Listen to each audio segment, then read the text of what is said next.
apodo es más conocido. La adoran. ¿Qué pasó, huerca? ¿Hoy no trajiste a tu carnal para seguir dándole unos madrazos? ¿Qué chingada aquí?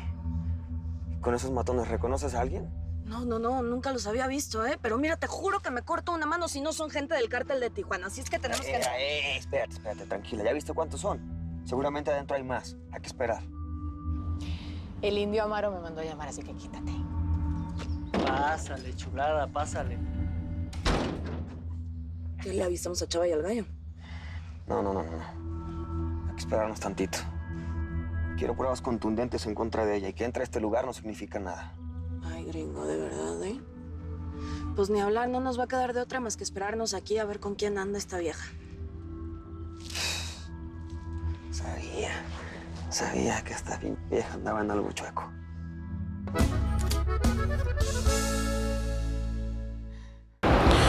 Mil gracias por seguirnos en YouTube. Si te suscribes aquí, encontrarás todos los capítulos de La Señora 03 La Coyote. También puedes visitar telemundo.com, donde encontrarás todos los capítulos de esta superserie.